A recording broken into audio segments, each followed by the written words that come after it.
Greetings, everybody. How are you?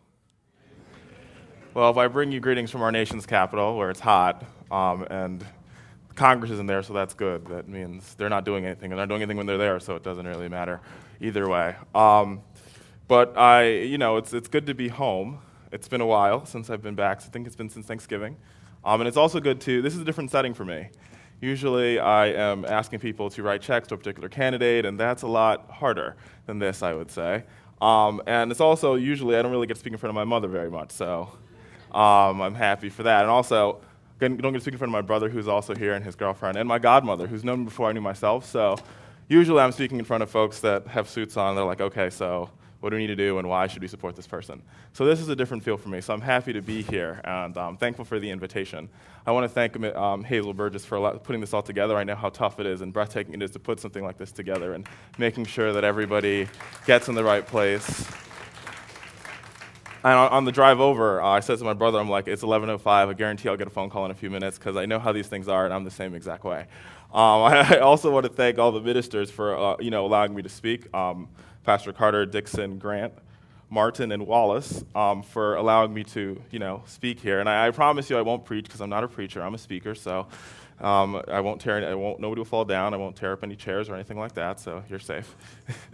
But when I thought about what I would speak about today, I was like, okay, so I have to give a message to graduates. I have to give something that's inspiring, something that will, inspire them to go out and do great things and, inspire them to be good people, And when thinking about that, I was like, okay, so this is sort of tough. And I thought about it, and I think about life, especially where I'm at right now, and being that I'm from Florida. I'm a Fort Lauderdale High School graduate. I know that somebody's going to Fort Lauderdale High. Go Flying L's. So I was like, so what is it that got me motivated? And thinking about it, I think that life is a race. And in the race of life, it's longer than it's a long race. But think of it as the Olympics, and you're training for a race. And in doing so, I thought about a scripture that was fitting of training for a race, and only one came to mind. Hebrews 12:1, and it talks about, and it says, "Therefore, since you are surrounded by such a great cloud of witnesses, let us throw down everything that hinders us, the sin that easily entangles us, and let us run with perseverance the race marked before us." And so I was like, okay, so that's talking about a race. And then I look at different versions of that scripture, and I found one of the New Living Translation, which I think is more fitting for the graduates. And it says, "Therefore, since you are surrounded by such a huge crowd of witnesses to the life of your faith, let you strip off all the weights that slow us down, especially the sin that easily hinders our progress." And I thought of the word progress. And if you go further down in Hebrews chapter 12, in verse 7, it talks about endure hardship as a discipline. And most of the folks in here who graduated a few years back, or 20 years or 30 years ago, they'll tell you that life is hardship. And hardship is a discipline. You have to understand what it is to go through hardship for you to be able to understand what life is. And if you think life is going to be easy, please believe you are incorrect in saying that. And to further extend, to sort of capsize that today, I was watching my favorite program, and it tells you how much of a Washingtonian that I am. I woke up this morning at 9 o'clock to watch State of the Union on CNN to see what was happening since I'm away from the city.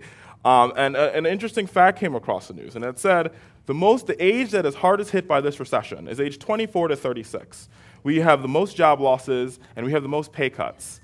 So that means that the recession is hitting our graduates harder than anybody else, any other age group. We're getting hit the hardest. So hardship in the next few years, no matter what the president does, is going to be something that you have to deal with. And in thinking about hardship, I said you think about life as a race, and usually as you get ready to line up for a race, and how I want to break this down is exactly what happens when you're watching the Olympics. Ready, get set, and go. First, let's talk about being ready. So to set the scene for the race of life, as you graduated, you've closed one chapter of your life to start the new chapter, to start a new race. And remember to take with you the lessons that you have learned, from your teachers, that you've learned from your parents, that you've learned from members of this church. Because you'd be surprised to find out a lot of things that your parents say are sort of true.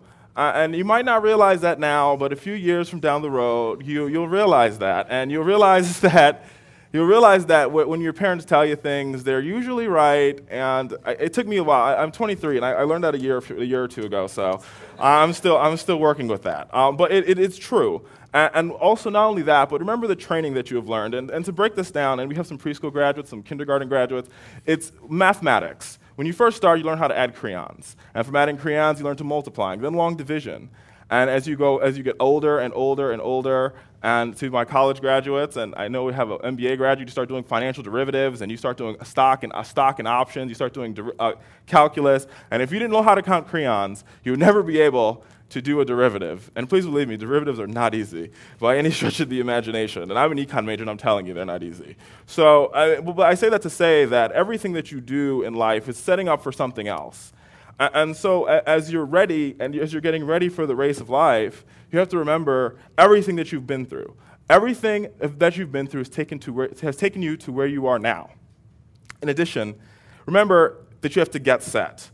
And before you get set, like I said, remember life isn't easy. And if you don't believe life isn't easy, listen to the radio a little bit.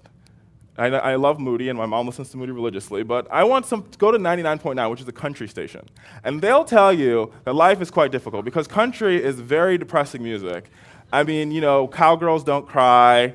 I mean, I fell in love with my tractor. The fact that they are, it really, but in truth of the matter, in all seriousness about country music, it really expresses life, the American life, and the American culture. And it talks about the sadness and the depression and the pain that comes with life.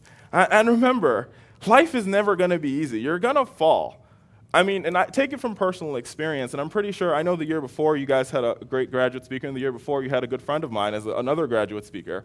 And they'll tell you the same things. Life isn't going to be easy. People are going to attack you. You're going to get attacked. No, regardless of what happens, people are going to attack your character, they're going to attack your name, they're going to attack your feelings, and they're going to attack your beliefs. So don't wear them on your sleeve.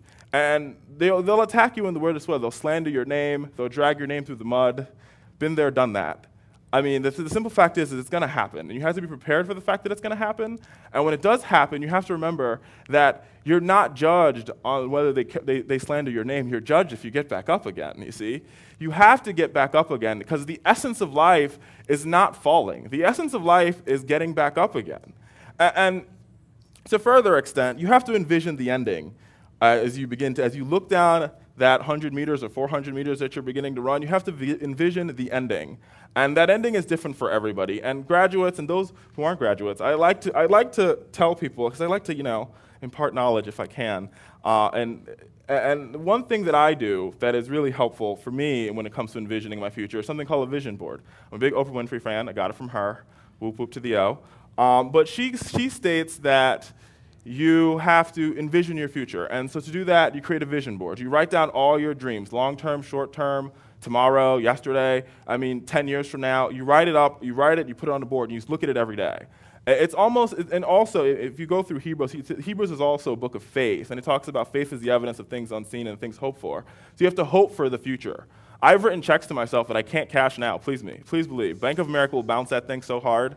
But at the end of the day, I realized that a few years from now I'll be able to cash those checks, but those checks are written. It's the ideal of manifesting your destiny, because when you fall, if you don't see what's in front of you, or you don't know where you're going, you won't be able to get back up again. You see, getting back up again is because I know I have an extra step to make. I know I have to finish this race. I know I have to finish this course. But in order for you to finish this course, you have to be able to get back up again.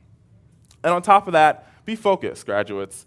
Be focused on the future. Don't let life stray you away from the future. And it's hard to say now because you're young, and you're like, well, if I have all this time to sort of blow off and all of that, but at the end of the day, you have to be focused, because you have to be focused that I'm here today to do a task. I'm here today to accomplish something. Be focused on the future, because when you're focused and you're driven to do it, nobody can stop you. And I like to take a good example of that as the President of the United States. He was focused. People never thought that this black guy with the middle name of Hussein could ever be President of the United States. Hillary didn't believe it for sure. Neither did John McCain. But the simple fact is, he was focused. He was focused on the deal that I can do this. The people are behind me. And the people followed behind him because he was focused. He transcended gender. He transcended race because he's like, I'm focused to do that. And you have to be focused on the race of life to do that. You have to be focused to do that. And Oprah summarizes this best in a quote that she says when she says, the choice to be excellent comes by aligning your thoughts and deeds with the intention to require more from yourself. I.e., to be excellent, you have to focus on the dreams and the thoughts that you have to be great. You have to align your thoughts with the idea, you have to align your excellence with the thoughts of greatness, the thoughts of excellence. And in order to do that, you have to be focused in the race of life. And lastly but not least, you have to, the last thing that the race, I guess the referee or whoever starts the race, I did track for 2 seconds, so I can't tell you. They say go. And when you go, I say pace yourself. A good friend once told me, life is like building a building, and there's floors to this building. So as you are going to all be rising stars, people will give you opportunities. People will say, go do this, you can do it, yes you can. And you'll go and you'll just go up this elevator, and as you go up the elevator, you'll just keep going and going and going, but you don't stop to build the floor that you're on.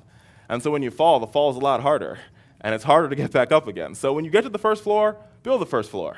Get to the first floor, put a couch there, put a bed there, get to the second floor, put a TV there, get to the third floor. So if you fall from the 5th floor and you land on the 3rd floor, at least you're not that bad off. At least you have a TV. I mean, but at the end of the day, you have to, life is a progression. It's a step process, but don't skip steps without making sure you've built a foundation on that step to make it to the next step.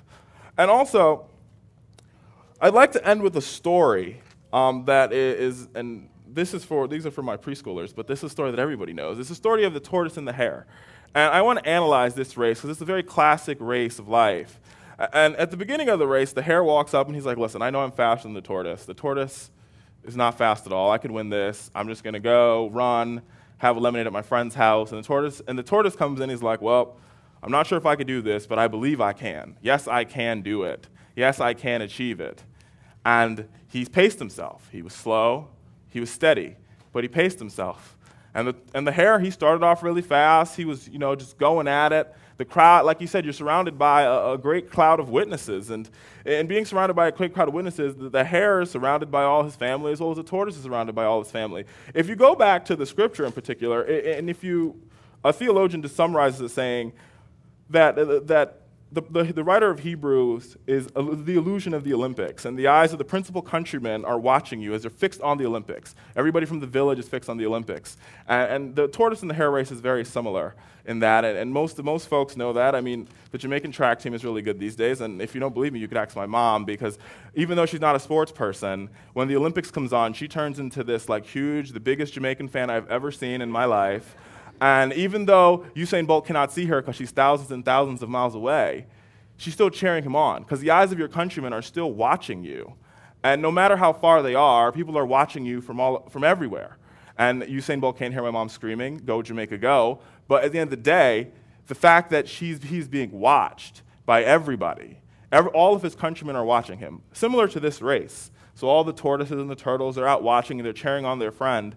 And as they're cheering on their friend, the hare begins to keep going. And people think that the tortoise won the race because he endured. But on top of the fact that the tortoise won the race, people forget to realize that the hare lost the race.